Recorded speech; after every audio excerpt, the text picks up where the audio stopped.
Tapi sebelum kita lanjut ya, bagi para pendengar Ringan Malam yang belum nge-follow, yang belum nge-subscribe di aplikasi Spotify, Noise, dan yang lain-lain bisa di-follow dulu. Dan bagi yang mau request pembahasan bisa juga di kolom komentar ya, supaya bisa di-filter dulu seperti itu. Teman-teman pendengar, teman-teman yang mendengarnya, Ya teman-teman. teman-teman pendengar Ringan Malam, yang mana alhamdulillah saya juga salah satu bagian dari teman-teman juga. Mungkin kita rasakan bersama gitu ya, ada beberapa soundtrack yang lucain telinga gitu. Teman-teman, perkenalkan saya Abdi Jatar. Coba ya, Stop it. Get some help. masih duduk ya, masih di kampus di jauh tercinta. Sebut saya sebut. Enggak apa-apa nih, Sebut saja. aman. FBI, open up! Nah, ini apa? Lisensi inisialnya Owing Saizu gitu ya, oke. Tapi aman ya, Aman. anak asis kemarin. Tadi kan sempat kita pengen bahas ya Mas Abdul Jabar, membahas tentang, kita ngeliat dulu nih tentang ekonomi Indonesia, khususnya kepada IHSG itu sendiri. Kita tahu bahwa di periode bulan Maret kemarin gitu terjadi namanya itu penurunan yang cukup signifikan, dan bahkan dibilangnya ini akan fase kayak orde baru nih, bahkan sampai kayak mungkin masa-masa Soekarno ataupun bisa terjadi gitu, inflasi tinggi-tinggi gitu. Tapi setelah saya lihat ya Mas Abdul Jabar gitu ya, saya melihat bahwa ternyata di sini tuh IHSG itu turun gara-gara sebuah kebijakan yang dimana dilakukan oleh, sebut saja The Fed lah, itu mengeluarkan sebuah kebijakan. Tapi sebenarnya itu gara-gara The Fed atau hal yang lain nih? Mungkin bisa dijelaskan oleh Mas Abdul Jabar. Disclaimer bahwa saya secara basic keilmuan gitu ya. Basic keilmuan itu memang di jurusan Fakultas Ekonomi. Bisa dipengaruhi sama The Fed dan lain sebagainya gitu. IHSG itu singkatan dari indeks harga saham gabungan. Jadi dari semua indeks saham, semua harga saham yang ada digabungkan sama menunjukkan bahwa di negara tersebut punya kesehatan ekonomi gitu ya. Oke, betul, kesehatan ekonomi, kesehatan keuangannya itu sudah seperti apa. Itu bisa dilihat dari IHSG-nya salah satunya. IHSG di Indonesia sendiri kemarin memang sempat kolaps ya, sempat turun gitu. Sempat turun sekitar 5,16% hanya dalam satu pekan.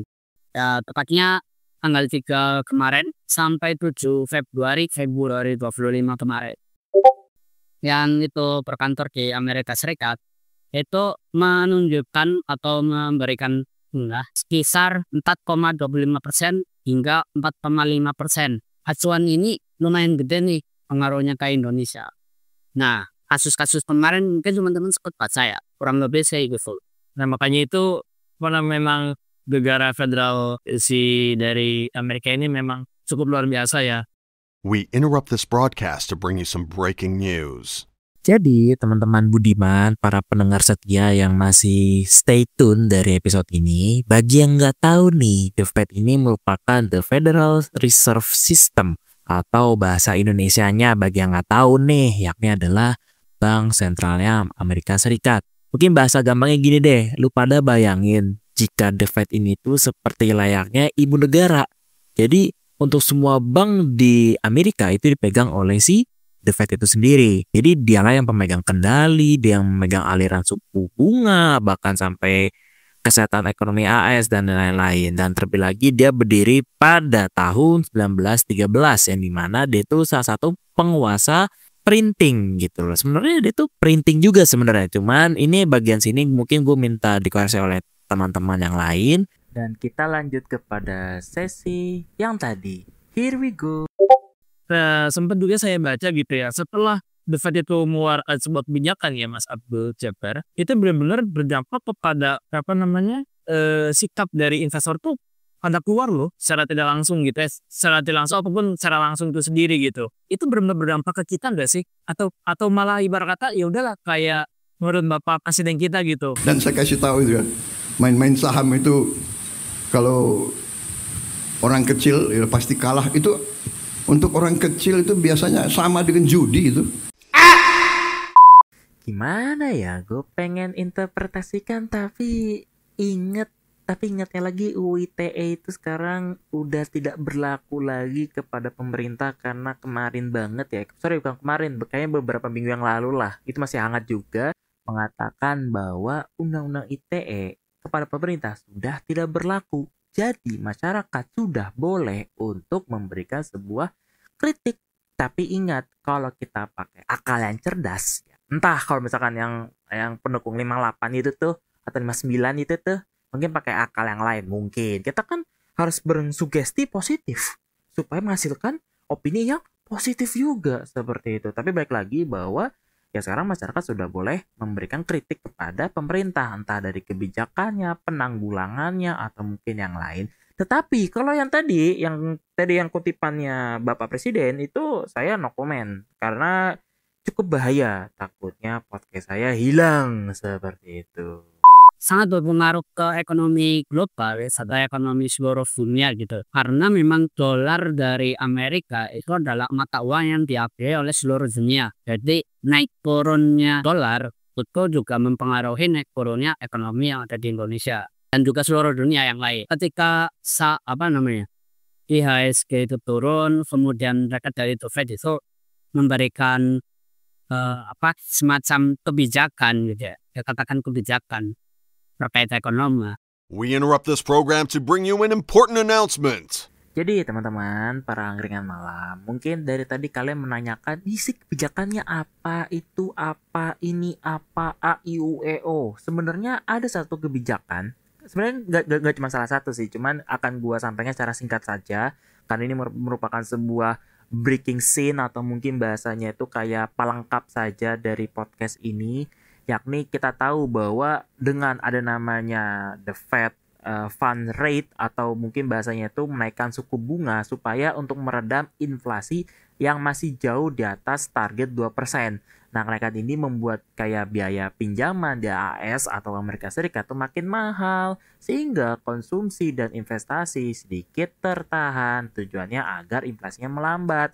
Nah, kalau bisa ditanya gitu, apa sih alasannya? Kalau menurut beberapa literatur mengatakan bahwa karena dari daya beli masyarakat AS itu dikarenakan apa bahasanya ya kurang lah gitu dari segi target. Makanya itu tadi sempat dikatakan bahwa dengan kenaikan suku bunga alhasil ya semua hal ya efek sampingnya sebenarnya banyak banget. Tapi karena gue ngejelasin sampai sini aja, maka kita lanjut lagi ke pembahasan yang inti. Oke, next. IHSG yang tadi turun, indeks saham kita turun tuh harganya gitu. Yang harusnya bisa lumayan pas Ahmad juga main saham gitu. Kan ada yang naik warnanya ke hijau dan itu warnanya merah. Kalau Mas Ahmad punya nih, mungkin bisa sambil dilihat-lihat lagi merah-merah semua gitu ya. Sangat merona. Nah, terus turunnya itu tadi ya. Jadi kan lagi pada merah-merah semua nih. Betul. Daripada turun semua baik itu saham luar negeri, ya pun saham yang ada di Indonesia khusus. Nah, turunnya saham itu juga akhirnya para investor kurang tertarik untuk tetap menaruh uang mereka di Indonesia, khususnya saham-saham yang ada di perusahaan Indonesia. Yang mana kalau mereka tetap pertahanin duit mereka di situ, rugi mereka.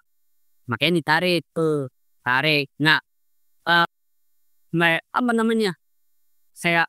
orang itu akan cenderung, investor akan cenderung untuk menjual seluruh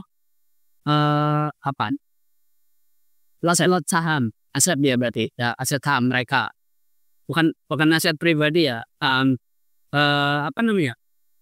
ya lot saham mereka dijual. Oke. Buat apa? Buat narik kembali cash mereka dan tadinya udah mereka kasih ke situ supaya tidak rugi-rugi amat. Nah, dampaknya adalah perusahaan nggak punya dana sokongan. Yang mana kita tahu kan di perusahaan itu kan selain dari modal, terus kemudian margin itu ya, keuntungan dan lain sebagainya, itu ada salah satunya dari saham juga. Ya ibaratnya mereka narik orang lain buat invest di sini, buat naruh modal di sini supaya dikembangin lagi. Cuma karena modalnya udah ditarik, ya akhirnya produksi mereka turun dong. Nah, akhirnya apa? Banyak juga pengaruhnya ke Indonesia, khususnya apa? Ya kayak kita-kita nih yang nggak main saham ya.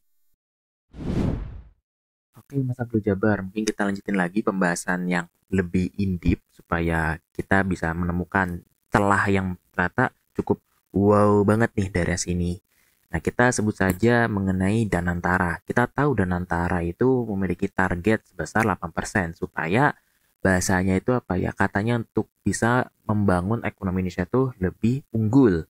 Padahal, ya kan, padahal dengan kejadian yang cukup ya kurang enak lah gitu loh. Sebut saja kayak hambatan utamanya, yakni adalah kayak pertama deh beban portofolio BUMN ini yang belum secara sehat secara finansial. Contohnya kayak tahu nggak maskapai Garuda Indonesia yang dimana pada saat itu kan terjadi namanya utang kan atau bahasanya itu memiliki beban utang yang itu hitungannya itu udah triliunan rupiah lah. Meskipun lagi diperbaikin, lagi proses pemulihan, tetapi kan otomatis kan apa? Itu terjadi namanya penahanan kontribusi ke profitnya Danantara. Kemudian dengan ada namanya Waskita Karya yang mengalami krisis likuiditas akibat proyek-proyek infrastruktur jangka panjang yang bersifat non-komersil dan mengandalkan secara utang, imbasnya Danantara itu menanggung resiko dari proyek yang mangkrak. Sebut saja deh, gue pernah kemarin ke daerah Jakarta, ke daerah Jogja, ke daerah Purwokerto, Cilacap, dan lain-lain. Ternyata lagi adalah melihat ternyata masih banyak sekali kayak proyek non komersil kayak sebut saja jalan raya atau mungkin jalan tol atau mungkin LRT atau mungkin kayak proyek irigasi dan bendungan dan lain-lain itu belum bisa kepakai secara operasional. Padahal masyarakat kita itu benar-benar butuh hal tersebut supaya bisa membawa kebaikan. Tetapi karena gegara yang barusan ya kan, otomatis apa? Danantara lagi kena ya kan, otomatis apa lagi? Ya terhambat. Jadi sebuah hal yang harusnya menjadi urgen, menjadi non-urgen gitu loh. Otomatis apa? Ya balik lagi imbasnya kepada siapa? Masyarakatnya lagi. Misal, bisa jadi kita ngambil pakai bahasa kasar aja lah. Entah itu kayak angka kehidupan mungkin berkurang gara-gara gajinya itu makin kecil tapi kebutuhannya meningkat atau mungkin juga dari segi apa namanya fasilitas mungkin bisa dikurangin kan jadi efek sampingnya apa ke masyarakat juga seperti itu. Dan imbasnya juga dengan ada namanya sisi regulasi yang mungkin belum apa namanya ya masih terhambat entah itu dari segi undang-undangnya, entah dari implementasinya, bahkan sampai keterlibatan multi stakeholder sekalipun, itu ternyata apa bahasanya ya? Terjadi namanya penghambatan. Bahkan secara transformasi saja pun masih lambat. Alhasil, semua hal kayak yang kita baca di koran setiap hari pun itu bisa jadi hanya kayak buat penghibur semata doang. Bagaimana tidak dengan keadaannya terjadi namanya tabrakan, makan tabrakan secara apa ya bahasanya ya. Gini aja deh, gampangnya gini. Kebijakan Kementerian A dengan kebijakan Kementerian B itu aja masih tabrakan. Bahkan secara implementasinya pun juga sama. Karena apa? Masih kurang memahami kondisi lapangan. Oleh karena itu, mungkin sekali lagi mungkin saja para pendengar sini kan salah satu dari orang sana. Bagi mendengarkan ini ya tolonglah gitu loh dipahami secara betul-betul. Karena kalau misalkan kita mau ngegagas namanya masa depan, kita tahu dari praktek di lapangannya dulu. Jangan sampai kayak lu cuma modal nyewa survei habis itu dan gitu. Enggak bisa gitu juga. Itu konsep yang salah nantinya seperti itu. Oleh karena itu ya mungkin saja kedepannya bisa diperbaiki supaya kita bisa melihat namanya Indonesia emas. Nggak mungkin dong pada tahun 2030 setelah apa namanya pemerintah sekarang itu selesai malah jadi cemas. Nggak mungkin dong kayak gitu. Ya kan? Oleh karena itu kita berharap penuh nih masyarakat kayak kita kepada pemerintah untuk bisa menggagas ini secara lebih matang. Terlebih lagi yang namanya Danantara 8% itu sebenarnya bisa kalau benar-benar dilihat dari segi target, peluang, atau mungkin yang ada di lapangan itu sendiri. Seperti itu.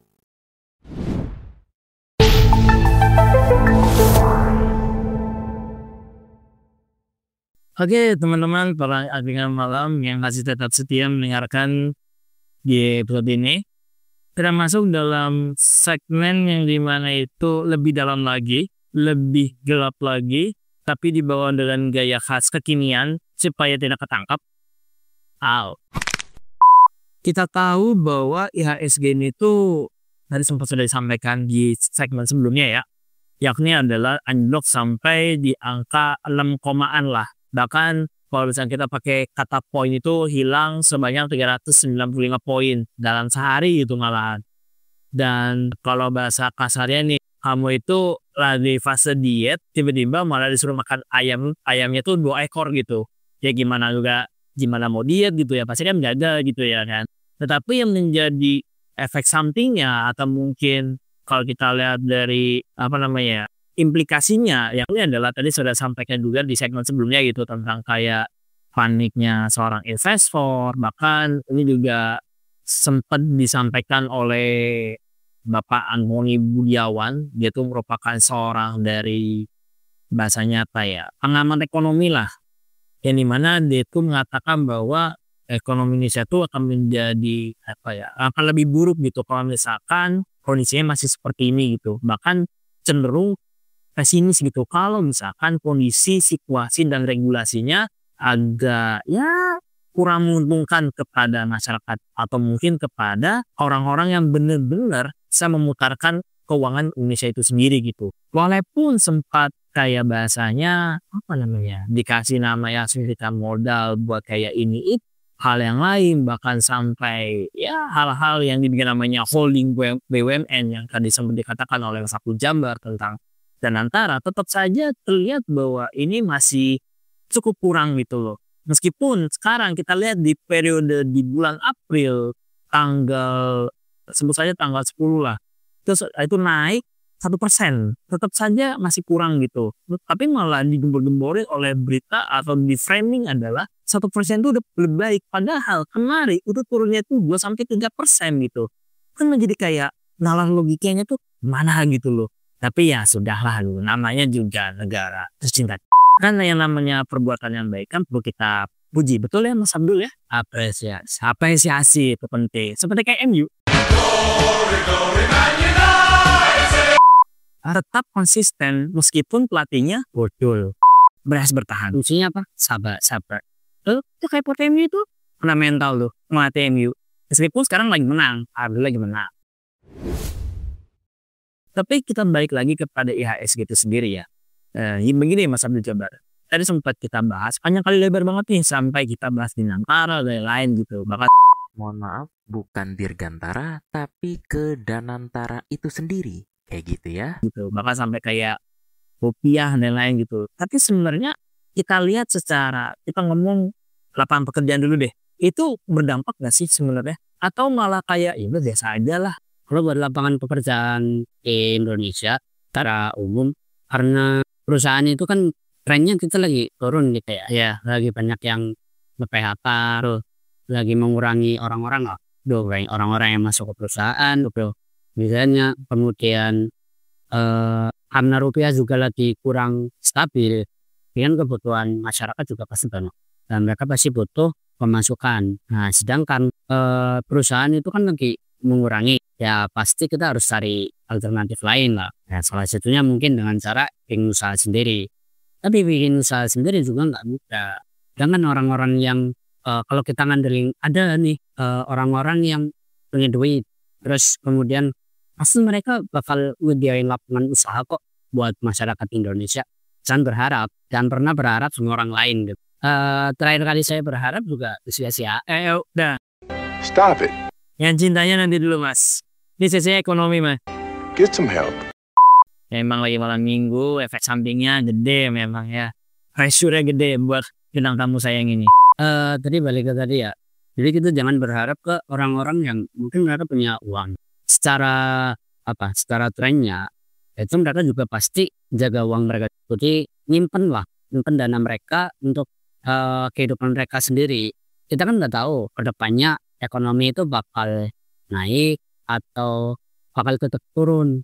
Entah itu karena kebijakan Indonesia sekarang sedang masa peralihan gitu ya. Karena presiden kan kemarin habis pemilihan, ini dia baru tahun pertama kan. Terus kemudian selanjutnya itu karena dari pengaruh eksternal juga dari luar negeri dengan kebijakan-kebijakan dari Amerika, daripada dihambur-hamburkan untuk orang-orang yang masih belum jelas apakah mereka bikin usahanya untung atau malah buntung. Kita nggak tahu nih. Makanya daripada kayak gitu, mereka pasti akan jaga pekerjaan itu akan makin banyak atau berkurang. Jelas makin berkurang. Oh, kalau petani enggak ya? Secara garis besar, kalau kita sebagai petani gitu ya, orang-orang yang nantinya ngasih kerja ke kita sebagai petani pun punya masalah ekonominya sendiri. Lapangan pekerjaannya ada, tetap pasti ada. Duitnya aja nggak bisa diarti.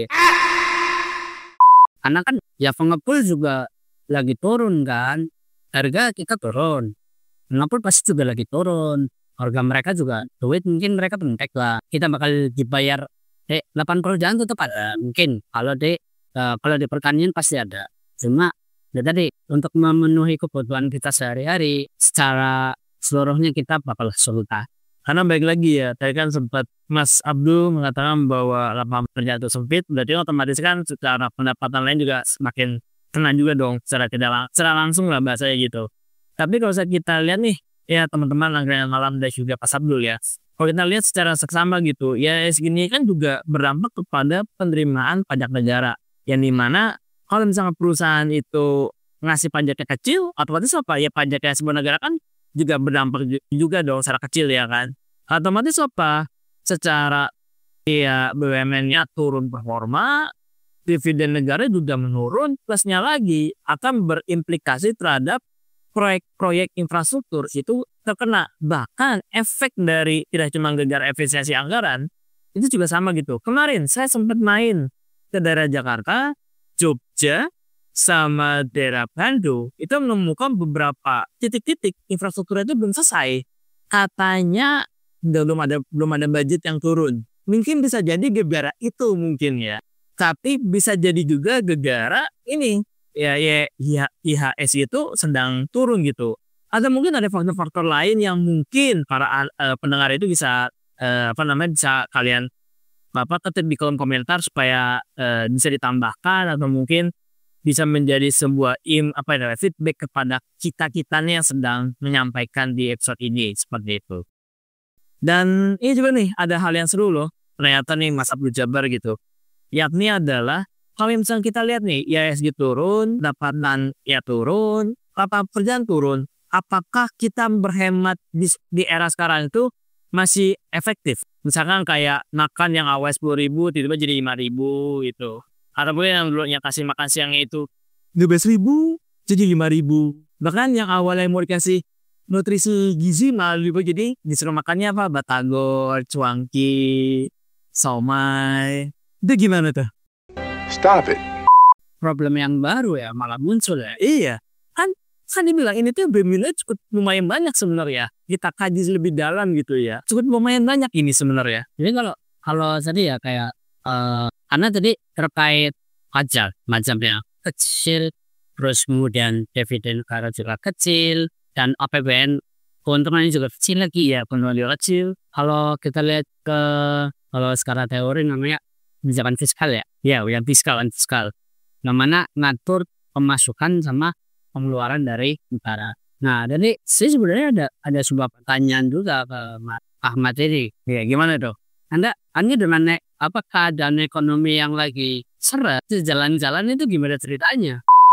Ini dia. Ini gimana? Apa ada niat-niat tertentu atau ternyata Anda dibiayain? Harus jadi. Saya bukan pejabat, Saya bukan pejabat. Yang pejabat jadi dimarahin sama atasannya. Seperti Jawa Barat, yang pejabatnya ketahuan ke Jepang, dimarahin sama pejabat di Jawa Barat. Saya bukan pejabat, saya masih aman. Saya menggunakan dana investasi saya. Jadi aman aja. Infrastruktur yang menggerak itu disebabkan karena pemerintah juga menerapkan kebijakan fiskal supaya negara kita itu yang nggak boncos-boncos amat. Karena apa? Sumber pendapatan negara itu kan salah satunya tadi ya ada pajak, ada APBN, terus juga ada dividen. Nah, satu lagi kalau yang itu nggak mencukupi itu ada namanya utang. Tiga-tiganya tadi kan udah turun nih.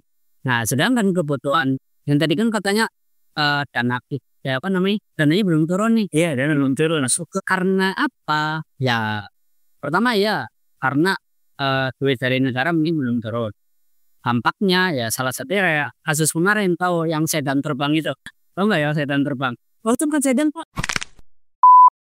Kalau menurut Mas Abu Jabar nih, pariwisata kita tuh sebenarnya untuk tahun ke depan tuh baik atau enggak sih? Eh karena saya nggak terlalu dalam di dunia pariwisata gitu ya. Cuma ini saya baca data aja lah ya. Saya baca data aja. Itu emang kemungkinan pariwisata di Indonesia itu masih punya kecenderungan yang tinggi juga. Berapa persen tuh? Karena sektor pariwisata itu kan sektor yang mana bisa tetap bertahan selama tetap pengelolaannya bagus. Nah, jadi kan disebutin tuh apa tadi yang kata ketua BI, kok katanya kan ada penurunan investasi ke salah satunya ke sektor pariwisata ya. Iya. Yang kemarin ini datanya ya yang saya dapat itu yang tadinya mereka investasi itu 27,6 triliun. Nah iya itu. Itu per tahun ini Iya, aku tahun kemarin. Saya tahun ini loh. Tahun ini, saya tahun ini yang itu dari BI ya. Pernah baca juga soal beritanya itu. tahun ini itu berarti ya. Iya. Itu jadi turun. Tapi yang tadinya 27,6 sekarang jadi 16,4 triliun aja. Yang artinya pariwisata Indonesia itu sekarang apa ya? Speed dan apalagi di sisi lain udah pariwisatanya sepi, harga rupiahnya juga turun. Jadi masyarakat kita dengan adanya pariwisata ya mungkin sekarang masih ngelola pariwisata itu secara keuangan juga turun juga. Khususnya mereka secara pendapatan juga turun. Ya tadi karena sepinya. Yang kedua ya karena harga rupiahnya itu jadi makin turun. Jadi yang harusnya mereka sejual barang ya sedikit dapat inilah untung gitu ya. Nah sekarang untungnya itu makin kurang juga. Ada teori yang menyampaikan bahwa lemahnya rupiah itu kan harusnya semakin lemah mata uang di suatu negara, harusnya orang-orang tuh datang kan ke negara itu. Karena apa? Karena duit mereka itu yang dari luar negeri dok. Duit mereka itu datang ke sini itu jadi mahal. Mereka bisa beli apapun dengan harga yang lebih murah menurut duit mereka. Iya, betul.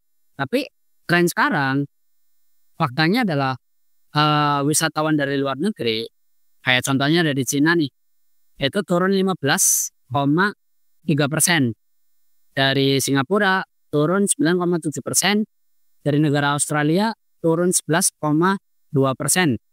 Dari apa? Dari mereka yang datang ke Indonesia.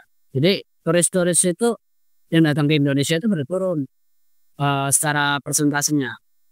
Yang mana mereka tuh berpikir mau liburan ke Bali atau mau nyimpen duit buat cadangan global resesi. Jadi karena ini kan apa ya dampak yang apa ya secara menyeluruh gitu ya. Karena yang pertama ya dari Amerika juga kan. Iya. Kemana Yang tadi ya tarif impor. itu kan jadi mereka juga bakal mikir-mikir juga. Mereka mau libur senang-senang sekarang terus bersusah-susah kemudian gitu. Atau mereka bersusah-susah sekarang gak usah liburan dulu. Kayak kita dong gitu. Ya kayak kita kerja dulu. Enggak. Kuliah. Oke, tapi gini loh. Setelah tadi disampaikan oleh jenengan ya. Kata itu benar cukup luar biasa loh. Bahkan terlihat kayak kita naik apa bahasanya ya? Ya naik roller coaster gitu loh. Naik turun. Tapi bedanya itu kalau roller coaster pakai pengaman, ini enggak gitu loh.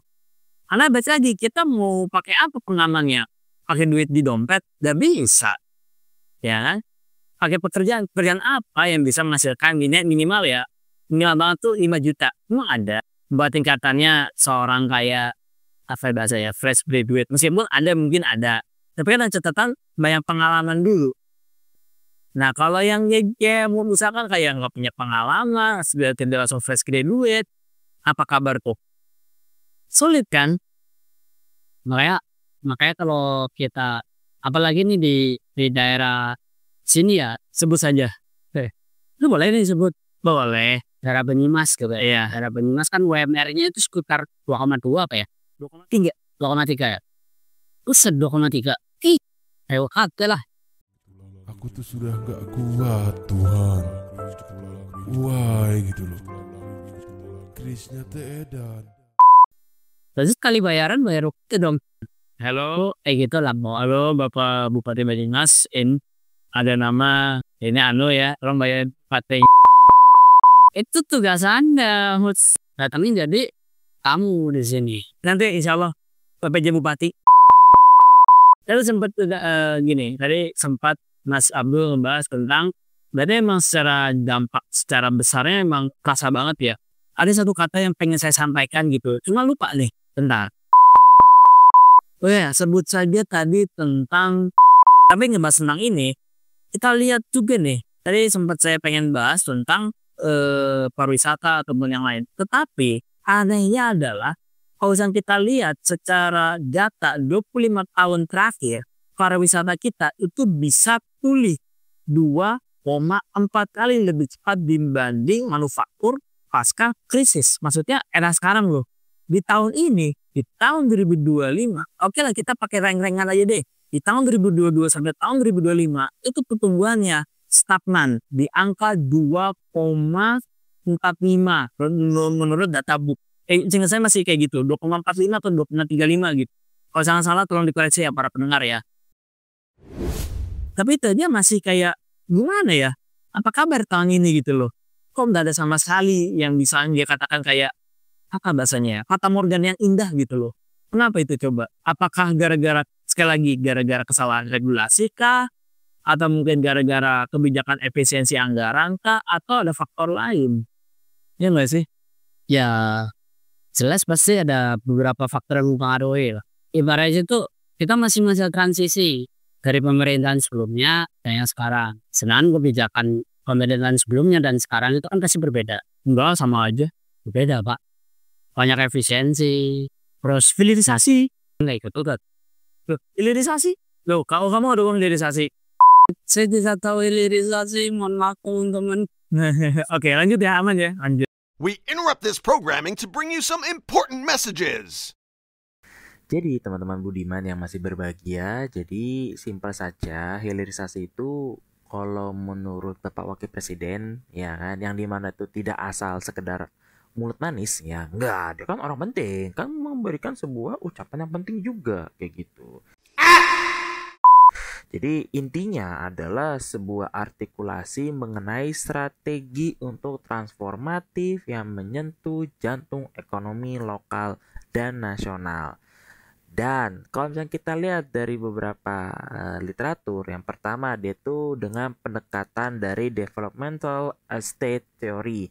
Itu dikembangkan oleh Johnson dan Danny Rodrik yang mengatakan bahwa negara ini tuh hadir sebagai aktor utama dalam mengarahkan transformasi ekonomi dari ekstraktif ke produktif. Dan juga dalam beberapa literatur lain mengatakan bahwa negara itu bukan hanya sekadar sebagai regulator, tapi sebagai fasilitator bahkan investor dan strategis. Itu menurut literatur. Bukan ucapan ya lanjut lagi deh. Jadi kalau misalkan kita lihat dari Bapak Gibran, jadi lewat narasinya itu tampak menekankan pendekatan itu. Mungkin saja ini mana mungkin juga mendorong nilai tambah produk dalam negeri sebelum dijual ke luar negeri. Tetapi pertanyaan dan yang bikin orang kesel, yang bikin orang bertanya-tanya yakni adalah bagaimana caranya untuk mengatur narasi itu supaya cocok untuk bisa bisa mengkontrol atau mungkin lebih enaknya tuh mengkategorisasikan antara kebutuhan A dengan kebutuhan B. Lebih gampangnya tak simpelin lagi deh, pusat logistik dengan si pihak pasarnya gitu loh, atau mungkin si masyarakat itu sendiri loh. Itu menjadi pertama pertanyaannya. Yang kedua adalah bagaimana bisa mendorong industri UMKM supaya bisa naik kelas. Dan yang berikutnya adalah sinerginya itu sendiri. Nah ini sebenarnya pengen gue tanyain ke Mas Abdul Jabbar, cuman kayaknya takutnya melebar kemana-mana ntar ya. Jadi kita lanjut lagi kepada pembahasan yang selanjutnya. Sedikit yang mempengaruhi ke sektor-sektor pariwisata. Walaupun ada sisi terang dari sektor pariwisata ini untuk bisa mendongkrak ekonomi di Indonesia. Ya khususnya kita ya di Indonesia. Karena memang sektor pariwisata itu pasti banyak Banget lah. banyak. Terus juga ya orang-orang di masa krisis kayak gini juga kan walaupun nyimpen duit mereka buat jaga-jaga, Yang air terjun biru apa ya? ya maksudnya walaupun secara duit mereka kan kecil gitu ya. Oh iya, siap. Why not? Gitu kan. Stop it. Siapa yang tahu? Saya tahu juga. Ini kayak kita mahasiswa gitu. Pengen healing kemana? Walaupun kita mungkin lagi krisis keuangan khususnya ya, akhir bulan atau apalah tuh. Tapi kita tuh pengen jalan-jalan ya, carilah yang gratis atau carilah yang mungkin nggak terlalu mengeluarkan duit yang banyak. Tapi sektor pariwisata itu pasti dibutuhin dan pasti walaupun kita katakan tempatnya itu gratis, tapi pasti ya di belakang-belakangnya kita pasti butuh dana juga kan yang dari situ. Minimal bensin lah ya. Ya ini kayak bensin atau mungkin karkis. Ya khususnya para ekonom gitu ya. Itu percaya bahwa sektor pariwisata ini yang bisa numbuhin kembali atau menumbuhkan kembali financial health dari negara Indonesia ini. Berarti secara entengnya bahwa IHSG itu bisa di backup dengan sektor pariwisata. Jikalau benar-benar diurus sedemikian rupa gitu. Bahasa enaknya itu matang lah ya. Ya meskipun mungkin secara korelasi aja gitu. Menang merah aja dulu. Tapi kalau kita cari korelasinya sebenarnya bisa. Ya kalau ada korelasi. Tapi kalau buat naikin IHSG apakah kebijakan yang perlu kita bangun itu ya para investor. Jadi kita harus bangun kepercayaan investor dulu. Karena kan sekarang mereka lagi nggak percaya nih. Ibarat itu mereka lagi transisi sama kita gitu lah. Padahal ingat nggak kebijakan investor di mana itu bisa memegang sebuah sebut aja infrastruktur lah. Itu tuh tidak ada bahasanya apa ya? We interrupt this broadcast to bring you some breaking news. Jadi teman-teman Budiman yang masih setia mendengarkan ini episode, jadi simpelnya saja bahwa kebijakan ini tuh berasal dari pemerintah yang dimana itu membuat sebuah skema yang dimana skemanya itu untuk membuat sebuah sewa lahan investasi hingga 95 sampai 99 tahun kepada investor asing maupun domestik. Hal ini juga tertuang pada peraturan pemerintah nomor 12 tahun 2023 tentang pemberian perizinan berusaha, kemudahan berusaha, dan fasilitas penanaman modal di Ibu Kota Nusantara. Di mana menurut pasal 18 ayat 1 PP tersebut yang dimana berbunyi adalah pemerintah dapat memberikan hak guna usaha atau HGU atau hak guna bangun atau HGB atau hak pakai kepada investor dalam jangka waktu maksimal 99 tahun dan dapat diperpanjang. Jadi bayangin nih, seorang bayi yang dimana itu baru lahir ini bisa saja itu sudah wafat duluan. Bahkan mungkin belum pernah melihat kayak tanah yang ia injak atau mungkin bisa juga nggak kembali sama sekali gitu. Emotional damage. Dan lantas mengapa harus 99 tahun? Jadi ini tuh ya bahasa enaknya tuh kalau beberapa literatur mengatakan bahwa secara global angka 99 tahun bukan hal yang baru. Karena di negara seperti layaknya Hong Kong, Inggris itu memiliki namanya perjanjian selama 99 tahun. Ini mana itu tuh terjadi di wilayah layaknya kayak New Theoritis yang disewakan oleh Cina ke Inggris pada tahun 1898 dan dikembalikan lagi pada tahun 1997. Nah, skema ini sebenarnya dianggap sebagai soft ownership yang dimana tanah tetap milik negara tapi investor memiliki kontrol penuh atas pengelolaan dan hasilnya. Dalam konteks Indonesia, angka 99 tahun ini dianggap atraktif secara psikologis bagi investor. Jadi seolah-olah ya memberi jaminan kepastian hukum secara jangka panjang Bahkan kalau kita melihat dari menurut otorita IKN, menurut Bapak Susantono, dia itu dalam liputannya dalam Kompas tahun 2023 yang mengatakan bahwa skema ini tuh penting untuk menarik investor yang dimana untuk bisa berpikir jangka panjang setelah kayak pembangunan, pusat perbelanjaan, kawasan industri, dan lain-lain. Bahkan sampai tingkatnya adalah institusi pendidikan secara berbasis luar negeri. Namun, akibatnya adalah, kita balik lagi, kalau menurut pendapat dari ekonom, sebut saja ekonom senior lah, namanya Faisal Basri atau Bapak Faisal Basri, yang menyebutkan bahwa dengan ada namanya hak investasi selama 99 tahun ini bisa mengancam namanya kedaulatan ekonomi dan kontrol atas ruang hidup bangsanya sendiri. Jadi ini tuh bener-bener kayak cukup luar binasa lah, bukan biasa lagi, binasa. Karena baik lagi, jika begitu otomatis merusak kedaulatan, bahkan bisa menghancurkan namanya tata ruang sebuah negara, tata ruang publik, dan sampai bisa jadi regulator atau regulasi bisa berubah seenaknya tergantung dari kebutuhan yang lagi dibutuhkan. Bahkan kalau menurut jurnal dari judulnya adalah The Foreign Land Leasing and Sovereignty Southeast Asian Perspective yang diteliti oleh Sutario dan Rini di tahun 2021, yang dimana menyebutkan bahwa pemberian hak pengelolaan lahan jangka panjang beresiko melemahkan posisi tawar negara, khususnya disertai tax holiday atau insentif yang dimana itu bisa menggerus potensi penerimaan negara. Jadi, apakah ini membawa dampak baik dan buruk? Sebenarnya baik lagi kepada itu buruk ya, bangke ya para. Pernah baca nggak? Oh, itu Iya nggak sih? itu benar loh. Itu kayak sistem gini ya, kayak deposit tuh. Maksudnya kepemilikannya itu Berjangka kan. ya maksudnya berjangka itu diperpanjang sekalian loh. Namanya deposit itu apa? Dan bukan deposito deh. Ya sebut saja begitulah ya, sebut saja seperti itu. Pokoknya tuh kita sama-sama lupa nih. Itu kan masih duit. Dan mereka buat dikelola. Ya, Dan itu modal yang udah kita taruh di UYA itu sesuai sama channel mana yang kita pakai. saya pada channel ini area Banyumas sama Cilongo. Oke, mungkin kita lanjut kepada segmen berikutnya, tapi selanjutnya kita jeda iklan lagi. Sudah iklan dulu ya.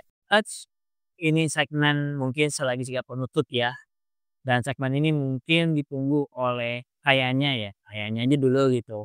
Oleh kalian semua para pendengar Angkringan Lalang season 3 ini. Karena adalah tips and trick kepada generasi muda supaya bisa bertahan.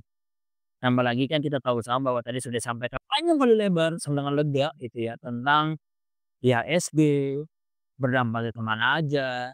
Tiba ada nama elite korupsi, tiba-tiba ada namanya makan siang gratis, efisiensi anggaran, tiba-tiba tentang kebijakan fiskal, tiba-tiba ngebahas tentang ekonomi mikro dan makro, dan banyak lagi yang cukup luar biasa. Karena dalam bahas tentang yang gampang-gampang saja. Baik, mungkin bisa disampaikan oleh Mas Abdul Jabar nih selaku pakarnya nih. Gak perlu terlalu panik banget menghadapi tren pasar sekarang gitu. Ya walaupun ya sekali lagi turun harga-harga saham dan lain sebagainya, pada perusahaan pada keluarin orang-orang gitu ya, PHK. Kita nggak perlu terlalu panik banget. Kenapa? Ya yang pertama kan nggak terlalu nggak terlalu kena dampaknya banget secara personal. Karena gini, turunnya indeks saham sekarang itu kan nggak melulu pasti dampaknya nih kan. Ada kemungkinan sekarang mungkin turun gitu. Tapi dengan persatuan kita sebagai masyarakat Indonesia, negara kesatuan Republik Indonesia yang sama-sama membawa untuk membangun ekonomi negara ini, karena IHSG itu kan pengaruhnya dari investor luar. Tinggal kita bangkit dari dalam, kemudian kita bisa berdamai dengan segala problematika yang ada, dan kita bisa membangun ekonomi negara kita sendiri. Indonesia Emas 2045. Inna ma'al usri yusra. Masya Allah, tabarakallah. Begitu. Barangkali turunnya sekarang itu kan bikin kita agak-agak susah nih ya. Walaupun nggak susah secara langsung gitu. Tapi mungkin ya susah secara pikiran gitu. Ada sebagian yang susah secara pikiran gitu. Karena apa ya? Karena kita nggak main saham. Teman-teman harus perkuat literasi keuangan. Kita ngandelin orang-orang yang di atas, kayak pemerintah atau para ahli ekonomi untuk ngatasin krisis ini. Tapi kita sendiri juga harus ngatasin krisis itu dari diri kita juga. Yang tadinya nggak tahu IHSG sekarang jadi tahu.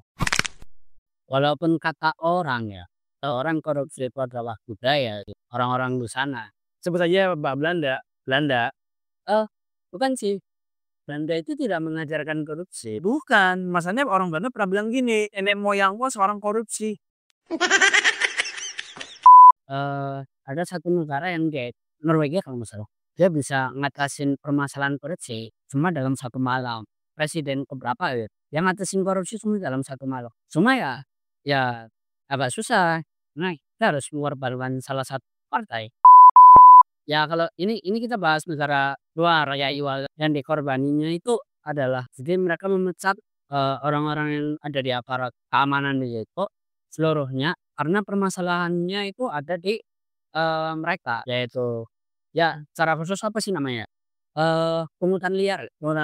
Nah ternyata dengan pemecatan mereka terus kemudian membangun ulang lagi kepolisian yang ada di situ gitu kan, akhirnya justru negara itu berkembang menjadi lebih baik. Dana kita, keuangan kita itu dengan baik.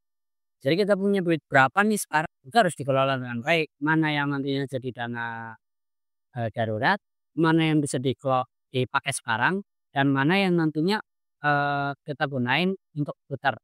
Ya diputarnya itu bebas, mau pakai muter di saham, di kalau sekarang tuh ada kita beli obligasi dari kredit itu, atau kita bisa buat ya bikin bisnis sendiri ya walaupun. Nah terus itu tadi ya, jadi kita harus bisa diversifikasi dana kita, jangan taruh semuanya itu kalau kata Coach Timothy Ronald ya, jangan taruh semua dana kita itu di satu keranjang.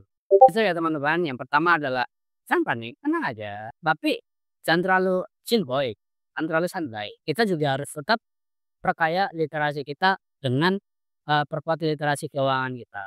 Terus yang terakhir kita juga harus tahu di mana duit kita itu harus kita taruh.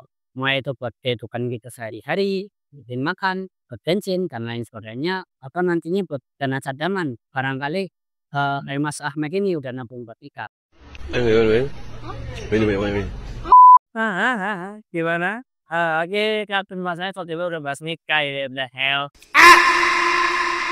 Nemani pembahasan ini selama 45 menit. Kayaknya segmen pertama kayaknya 40 menit sih. Oke, mungkin kita cukupkan. Sekali lagi thank you kepada Mas Abdul Jabbar karena sudah memberikan insight baru kepada pendengar Angkringan Malam, dan juga terima kasih juga kepada para pendengar yang sudah setia mendengar hal ini sampai akhir. Sekali lagi jangan lupa bagi yang mau request pembahasan, bagi yang mau follow, silakan dilakukan segera juga supaya di next content bisa kalian dapatkan pembahasan-pembahasan yang lebih dalam dan juga lebih gelap berikutnya seperti itu. Ada sebuah kata-kata yang disampaikan oleh Ibu Menteri Keuangan kita, yakni Ibu Sri Mulyani, mengatakan bahwa tantangan adalah peluang yang menyamar. Jadi bagaimana itu kita bisa menemukan tantangan itu? Ya kita menyamar saja. Segitu saja yang bisa disampaikan dari episode ini. Sekali lagi terima kasih dan sampai jumpa di angkringan-angkringan berikutnya dari Angkringan Malam Season 3.